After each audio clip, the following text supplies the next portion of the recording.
Hey, it's Brooke Marie Ennis of Womanhood University, and I wanted to talk to you about something I get inboxed about quite a bit, and that is the topic of homeschooling. There's either two reasons why moms are a little hesitant about homeschooling. Either they feel like they don't have the confidence and the capability to homeschool their child, and they're a little bit nervous about that. But the other side is whether or not they can afford it, right, financially. So I have 9 really easy things that I want to share with you that were pivotal for us in our journey of homeschooling. And I think you'll find them very helpful as well. Number 1, just prioritize what you need versus what you desire. So when we initially decided to homeschool, there are a lot of things that I had to shift in my lifestyle. Things that I wanted, but they weren't really necessities. So I had to weigh my options. And I realized that things like raising kids have an expiration date. There's just certain things that you can do and you'll have the leverage to do that for the rest of your life, but raising kids to me was a little bit more important than me getting a new bag, right? Or me getting a new shoe. So I decided to just prioritize what was a need versus a desire. Number 2, do it yourself whenever it's possible. I know oftentimes it's so much easier just to go to the salon every other week, right? Or to go and get your nails done, or the little things that women really enjoy in terms of just self-care, or even when it comes to fixing things around the house, or having and going out and buying things that you would want, paintings on the wall or whatnot. Learn to do it yourself. There's so many DIY videos online where you can figure it out yourself, and it really causes you to really, you begin to really realize the gift that you are and the gifts that you possess by you doing it yourself. So just for a little, I guess, limited amount of time, you can begin to identify things that you can do yourself and not really have to spend the extra money on. That was very helpful to us. Number 3, shop around for the best price. So it's super easy to just buy it on a whim, right? Whatever you want, you just want to go ahead and get it and be done with it. But I'm telling you, if you can shop around, what we call bidding, right, in business, and figure out what is the best price that I can get for whatever it is I want to purchase, it will help you to become a better steward over the money that you have.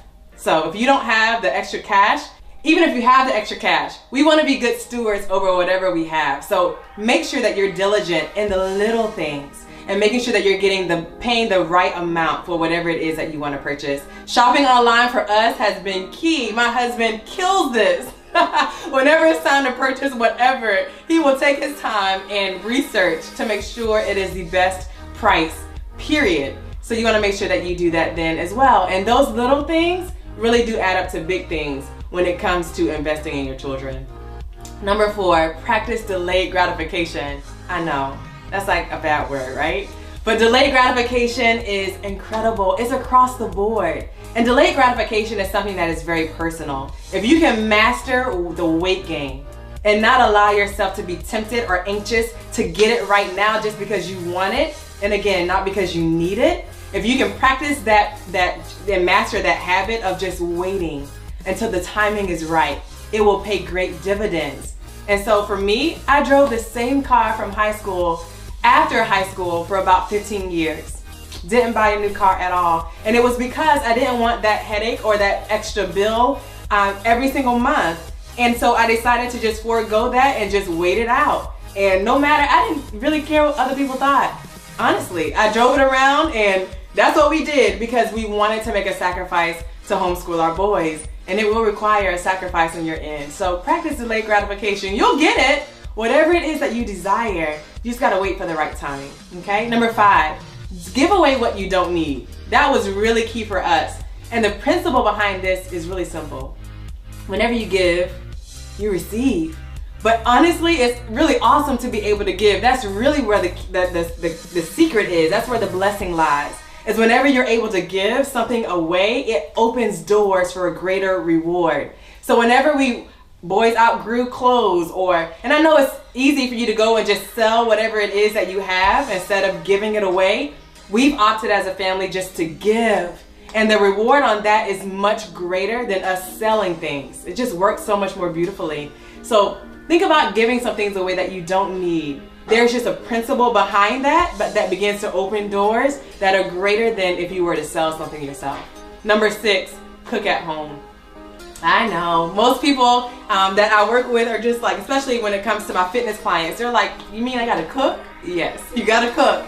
Cooking at home, you all, you don't realize it, but cooking at home will save you quite a bit of money. And oftentimes we're just a little bit, I want to say mindless. It's mindless behavior when we're out and about and we can just swipe our card without any recollection of, you know what, I did this yesterday and the day before. And those $5, $10, $15 tabs that you're picking up, even going through the fast food drive-through, begins to compile itself. So you just want to make sure that you're making wise decisions. And there are some great ways that we can begin to meal prep and prepare our homes so that we're not out again and spending unnecessarily. When if we could just save that money and make it count really for what we're prioritizing in this season, it will be well worth the wait. Cook at home, you'll be healthier for it.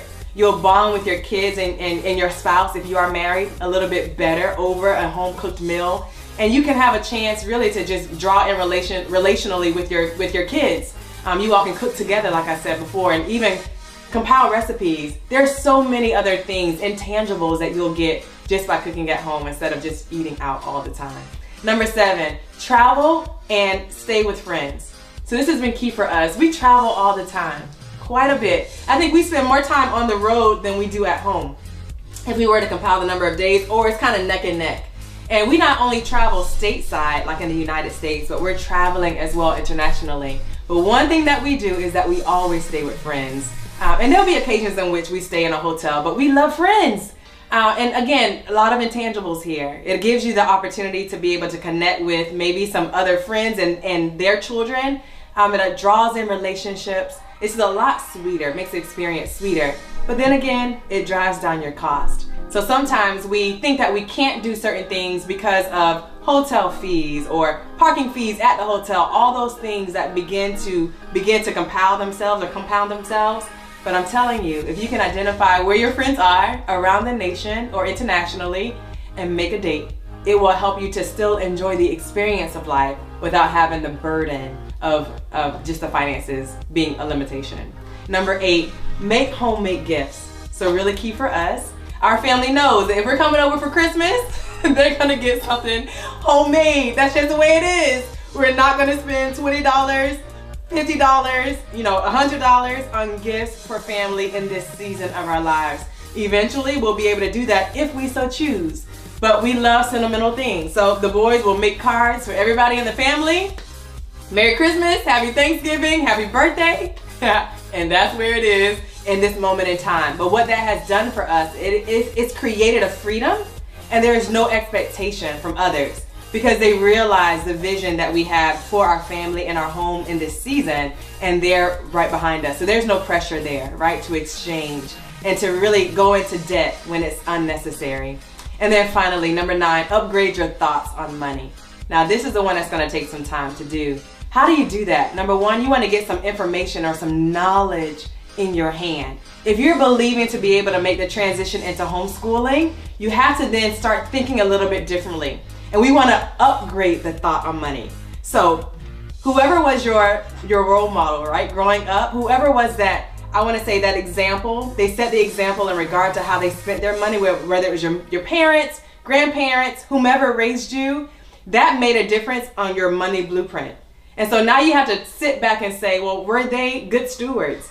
Did they do what they needed to do to raise me? Or was I more of an expense to them or not quite a priority for them because they were chasing after things outside of the home? You got to really kind of sit and prioritize what is most important for you in this moment.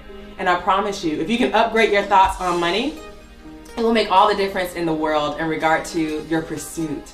So what we did was we realized that money is to be a tool that is to be used for good. It's a tool that is to be used for giving. And it's also a tool for us to be able to leave an inheritance for our children. And so we're not going to spend it wastefully. We're not just going to go out and be frivolous and then, feel bad about it, right? Have a guilty complex. We want to make sure that we are upgrading our thoughts on money. We understand the purpose of money. And that in itself has transformed everything about our homeschooling journey. Hopefully these 9 keys you'll find very helpful as you are considering moving into the years of homeschooling. I guarantee you it will be one of the better decisions that you would have made in your life.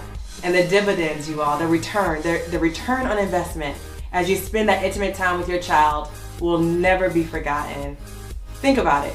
Take these 9 steps seriously, meditate on them, figure them out what they mean to you, and let's make these years the best years for our children and also for ourselves.